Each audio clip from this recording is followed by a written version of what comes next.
That Donald Trump is very good at. It's taking credit for what others have done in the economy. He inherited the Obama-Biden expansion, slowed it down, but the economy continued expanding until his disastrous handling of the pandemic ran it into the ditch that it's now in, where we still have something on the order of 20 million Americans out of work. Trump campaign firing back at that comment today. Here's Tim Murtaugh. They have no idea what they're talking about when they talk about the Biden economy. The Biden economy was stagnant. Wage growth was stagnant. When President Trump took over, the economy skyrocketed. Wage growth for the bottom half of wage earners rose faster than those at the top of the scale. And the president, we just saw it the other day, record GDP growth, the biggest record growth in one quarter in American history. Biden 2020 campaign surrogate Pete Buttigieg back with us tonight. Good to have you here, sir. You heard nice to be with you. Tim Murtaugh take issue with your characterization of the Biden-Obama economy. How do you answer what he said there? I guess he thinks we're all stupid. Look, we can look this up. I mean, these are matters of simple fact. GDP growth under Obama, faster than under Trump. Look at the first 3 years. And if he's trying to sell us on third quarter GDP growth this year, if he's trying to use the 2020 economy as an example of an economic triumph, he's living on a different planet than the rest of us.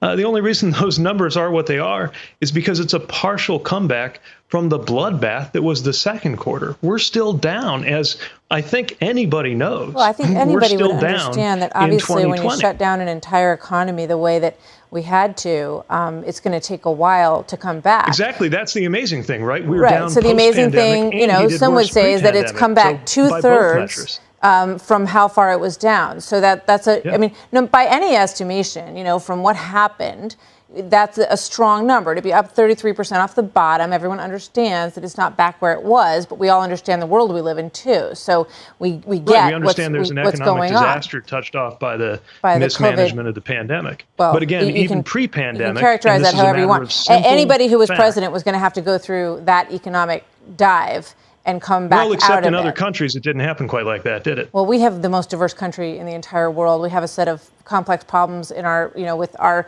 population. It's a completely different environment. Absolutely not. So we should settle for worse numbers.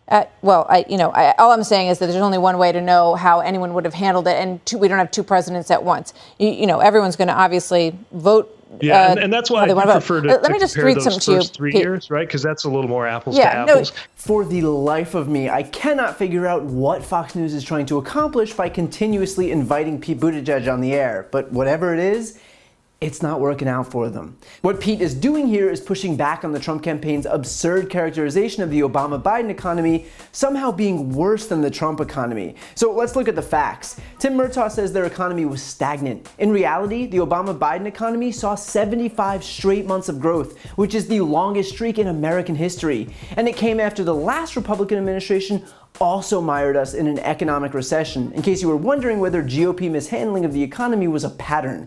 Meanwhile, it took Trump less than one term to plummet the United States back into a recession. In terms of head-to-head comparisons, the Obama-Biden administration added 11.6 million jobs, while Trump is currently presiding over a net loss of 4 million jobs. The unemployment rate under Obama and Biden went from 10% down to 4.7%, a 53% decrease. Trump brought that up to 7.9%, which is a 68% increase. Murtaugh even brags about the, quote, biggest one quarter of growth in American history. What he doesn't mention is that it was preceded by the biggest contraction in American history.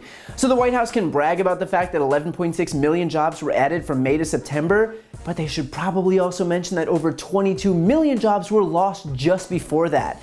So while they're trying to cherry pick data, you might want to look at the full picture. And look, Republicans will shriek about the fact that there's a pandemic and there's nothing Trump could have done about that. And they'd be half right. There is a pandemic and every single country in the world did have to deal with it, and it would have come here regardless. But the difference is that our government under Trump allowed the virus to explode once it reached our shores. As far as the president was concerned, there was no effort to contain it. There was no effort to coordinate a nationwide testing or contact tracing system. There was no effort to produce enough PPE to meet the demand. There was no effort to mandate mask use. There was no effort to advocate for stay-at-home orders. So when you wonder why our country, and by association our economy, got pummeled unlike any other country in the world, it's no secret. Trump was so reckless with his virus that he himself contracted it and was sent to the hospital. His wife and son contracted it, his press secretary got it, his campaign manager Bill Stepien got it, his assistant Nick Luna got it, his advisor Stephen Miller got it.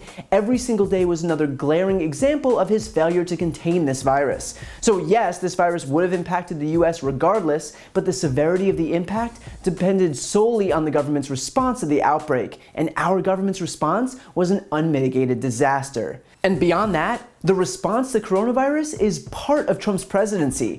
I get that he thinks he gets to put an asterisk next to it and pretend that it's some separate event that doesn't impact his other stats, but this counts. It's all baked into the cake that is his presidency. You don't get to tell your car insurance company that you've been a perfect driver, except for that one time you hit a pedestrian, just like Trump doesn't get to say that the economy has been great, except for that one time that he presided over the doubling of the unemployment rate and the loss of 11 million jobs. I understand that he's not man enough to own his failures, but that doesn't change the fact that those failures are still his. And I just want to make one more point on the extent to which our economy has been shut down.